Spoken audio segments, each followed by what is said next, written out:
The green jacket, a prize unlike any other in sports. While other majors hand out trophies, Augusta gives you clothing. But here's the twist. You don't even get to keep it. The winner takes it home for exactly 1 year, then it stays at Augusta National forever, hanging in a special cloakroom with your name on it. Imagine winning the Super Bowl but having to return the Lombardi Trophy the following season. And the ceremony itself? Pure awkwardness. While other champions celebrate with fans, Masters winners are ushered into the butler cabin for what might be the most uncomfortable interview in sports. Sitting there with the chairman and previous year's champion, trying to process what just happened while Jim Nantz asks you how it feels. It's like a job interview right after the biggest moment of your life.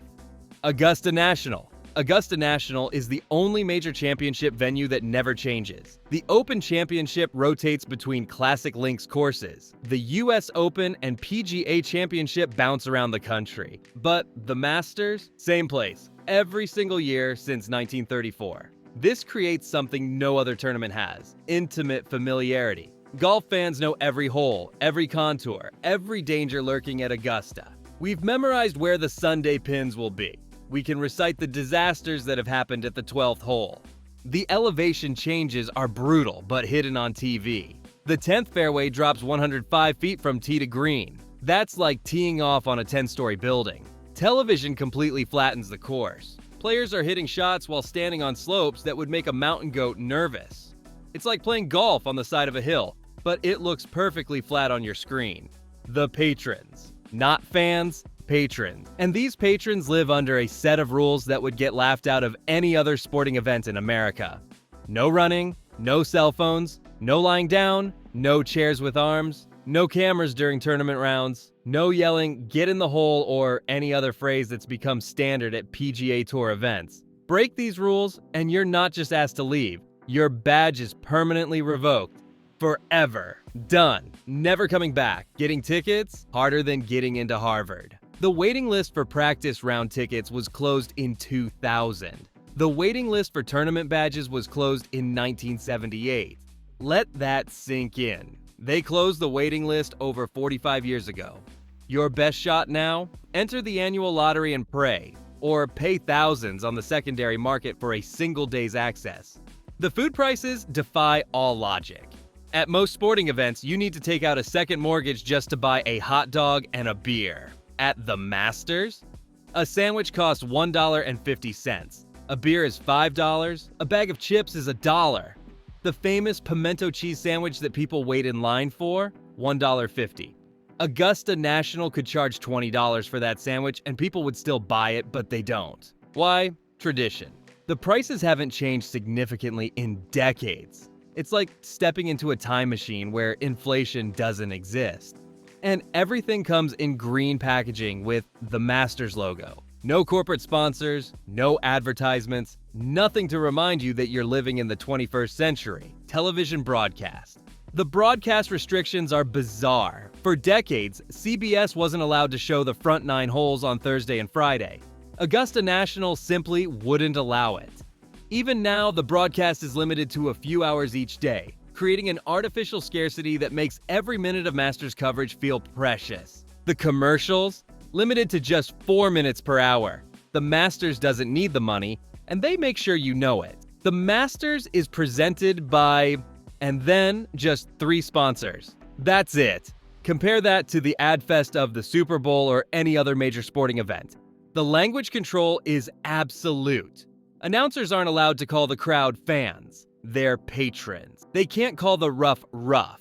It's the second cut. And God help the announcer who refers to a hole instead of a whole location. Augusta National has its own dictionary, and everyone must follow it. The Par 3 contest. On Tournament Wednesday, it's like golf's version of Take Your Kid to Work Day. Players dress their children in little white caddy jumpsuits, let them hit shots, and generally create the most adorable moments in professional golf.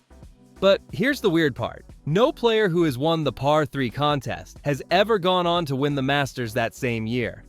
It's a curse so well known that some players deliberately tank their rounds to avoid winning.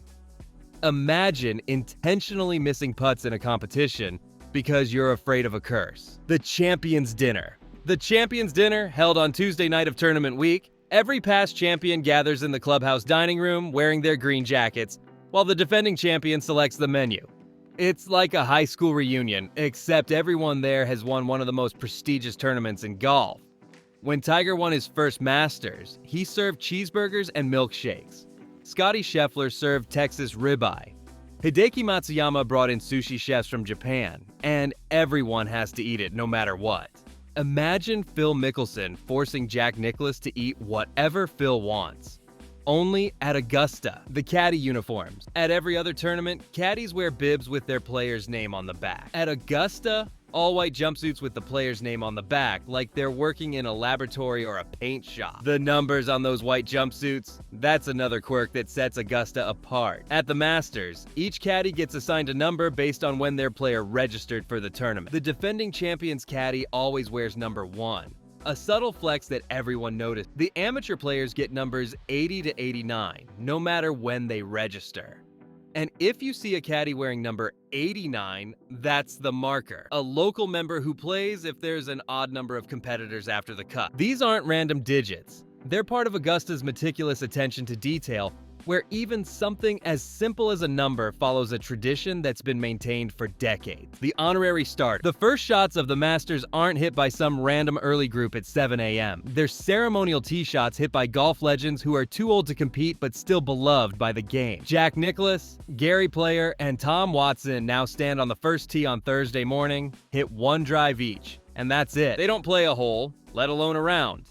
They hit one shot, wave to the crowd, and the Masters officially begin. It's like having Michael Jordan shoot one free throw to start the NBA Finals. The greenskeeping. Augusta National closes for the summer. That's right. The most famous golf course in America shuts down from May to October, mainly because it's too hot in Georgia and the grass wouldn't survive. During this time, they often completely rebuild parts of the course. New greens, new bunkers, new tees, all done in secret with no announcements until players arrive the following April to discover what's changed. The grass itself is pristine, with Augusta's fairways being Bermuda grass that's overseeded with perennial ryegrass. The rough, better known as the second cut, is kept at exactly 1 3/8 inches. The greens are bent grass, cut to about 1/8 of an inch. Rumor has it they even paint the water hazards blue and the bunkers white to look better on TV, while it has not been confirmed to be true. The most extreme measure, they control the temperature of the azaleas to ensure they bloom during tournament week. If spring comes early, they pack the plants in ice to slow the blooming. If spring is late, they use heat lamps to speed it up. God forbid the Masters is played without those iconic pink and white flowers in full bloom. The membership at Augusta National. For decades, it was exclusively white men, many of them corporate titans and political power brokers. Women weren't allowed to join until 2012. The first black member wasn't admitted until 1990. Even now, there are only about 300 members total, and the club never confirms who they are. The membership process is so secretive that potential members aren't allowed to apply. You have to be nominated by current members, and even discussing your desire to join is grounds for permanent exclusion. It's like Fight Club, but with golf clubs instead of fists. And if you think you can just show up and play as a guest, think again. Members can bring guests, but only on specific days, and those guests are watched like hawks to ensure they follow every rule. The Masters Field. The Masters Field is the smallest of any major championship, usually around 90 to 100 players compared to 156 for the other majors. Getting an invitation is incredibly difficult. Win on the PGA Tour? Not good enough. Be ranked in the top 50 in the world? Maybe, but no guarantee. The Masters sets its own criteria, and they're not afraid to change them whenever they want. They've even been known to personally invite international players who don't meet any of the standard criteria, simply because Augusta wants them there. Local rule. The Masters doesn't use standard PGA Tour rules official. They have their own rules committee, made up of Augusta National members. These are the people who decide whether Tiger Woods gets disqualified for an improper drop, or if a player gets penalized for slow play. No technology allowed. 4 caddies use hand signals to communicate because radios aren't allowed. Distance measuring devices that are standard at every other level of golf, banned. Players and caddies have to rely on yardage books and their own eye, like it's 1950. The media operates under strict rules. Journalists who break Augusta's code of conduct don't just get reprimanded,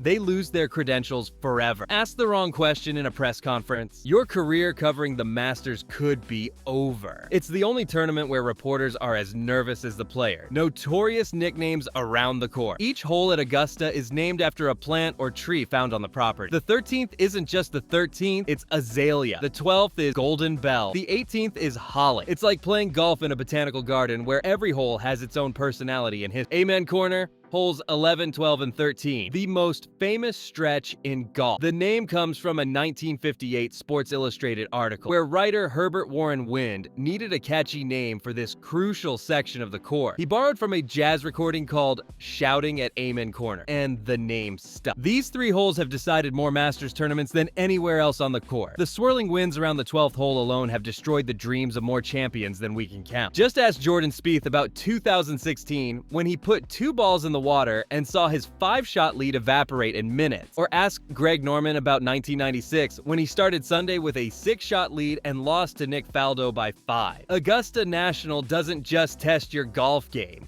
it tests your soul. Memorabilia.